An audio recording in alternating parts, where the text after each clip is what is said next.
இன்னொரு விஷயம் சொல்ல மறந்துட்டேன். இதுக்கப்புறம் எனக்கு hello guys, welcome to my channel. It's me crazy Tamil பொண்ணு.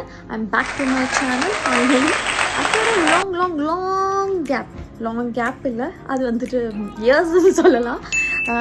Actually it's been like a 4 years கழிச்சு மறுபடியும் நான் என்னோடய யூடியூப் சேனலை ஜஸ்ட் ரீஓப்பன் பண்ணியிருக்கேன். அதுக்கு ரீசன் என்னென்னா, நான் முன்னாடி வீடியோஸ் போட்டிருக்கேன், பட் அது ரொம்ப ரேர். ஒரு வீடியோ ஒரு வருஷத்துக்கு ஒரு வீடியோ அந்த மாதிரி நான் போடுவேன். பிகாஸ் அந்த டைமில் வந்துட்டு நான் ஒர்க் பண்ணிகிட்டு இருந்தேன். ஸோ எனக்கு கண்டினியூஸாக எனக்கு வீடியோ போடுற அந்த ஒரு தாட் வராது. நான் அதை ஆக்சுவலி ஜஸ்ட் ஃபார் ஃபன் அந்த மாதிரி தான், ஒரு மெமரி சேவிங் அந்த மாதிரி தான் நான் யூடியூப்பை யூஸ் பண்ணிட்டு இருந்தேன். மிஞ்சி போனால் இப்போ ஒரு 4 வீடியோ தான் நான் போட்டிருப்பேன்னு நினைக்கிறேன் சேனல் ஓப்பன் பண்ணிவிட்டு. இப்போ மறுபடியும் பேக் டு ஃபார்ம். வேலை இல்லை, வெட்டி ஆஃபீஸராக இருக்கேன். Because I am pregnant. என்னோடய பேபினால எனக்கு வந்துட்டு ஒர்க் போக முடியாது. அதுக்கப்புறம் இந்த ஒரு 4 செவத்துக்குள்ளே தான் எனக்கு வந்துட்டு என்னோடய லைஃப் அப்படின்னு வரும்போது ஃபுல் அண்ட் ஃபுல் ஸ்ட்ரெஸ், அதுக்கப்புறம் வந்து ஒரு லோன்லினஸ். ஆக்சுவலி ப்ரெக்னென்சி உமனுக்கு எல்லாருக்குமே தெரியும் எப்படி வந்துட்டு ஒரு தனியாக ஒரு ப்ரெக்னென்ட் உமன் தனியாக இருக்கும்போது எப்படி இருக்கும், அவங்களோட மைண்ட் செட் எல்லாமே தெரியும். ஸோ சேம் அதே தான் இப்போ நானும் ஃபீல் பண்ணிகிட்டு இருக்கேன். ரொம்ப லோன்லியாக இருப்பேன். என் ஹஸ்பண்ட் இருந்தாலும் எனக்கு ரொம்ப லோன்லி, அந்த ஒரு ஃபீல், ரொம்ப அழுகிறது, அந்த மாதிரிலாம் நிறைய மூட் ஸ்விங்ஸ், பேட் மூட் ஸ்விங்ஸ்லாம் வந்துட்டு இருக்குது.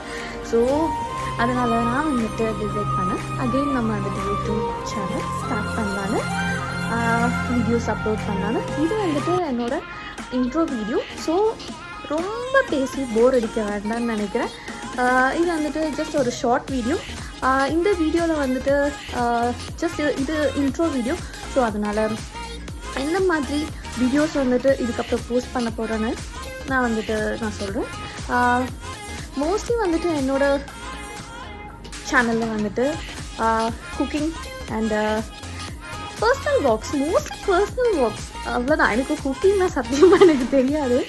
ஆனால் வந்துட்டு இந்த யூடியூப் பார்த்து நான் மோஸ்ட்லி தெரியும், பேச்சுலர் கேர்ள்ஸ் எல்லாருக்கும் தெரியல, நார்மலி குக்கிங் தெரியாதவங்க எல்லாருமே வந்துட்டு இந்த யூடியூப் சேனலில் போடுற குக்கிங் வீடியோஸை பார்த்து அப்படியே அவங்களோட இது போயிட்டு இருக்கும். ஸோ அதே தான் எனக்கும் குக்கிங் தெரியாது. மோஸ்ட்லி சில ரெசிபீஸ் நான் ட்ரை பண்ணும்போது ஃப்ளாப் ஆகும், சிலது ரொம்ப டேஸ்டியாக இருக்கும். ஸோ அது இதெல்லாம் ரொம்ப டேஸ்டியாக இருக்குது, எனக்கு வந்து நான் பண்ணி எது ஓகேவாக இருக்குது, நல்லா வந்திருக்கும், அதெல்லாம் உங்களுக்கு வந்து இதுக்கப்புறம் வந்துட்டு என்னோடய சேனல் நீங்கள் பார்க்கலாம். ஜஸ்ட் ரீமேக் வீடியோ, அவ்வளோதான் சொல்லுவேன், காப்பி கேட். ஸோ இந்த மாதிரி just cooking videos and personal vlogs, travels, இந்த மாதிரி வீடியோஸு இதுக்கப்புறம் பார்க்கலாம். இதுக்கப்புறம் நானும் பிஸியாக இருப்பேன் எடிட்டிங்கில். ஓகே, பாய்.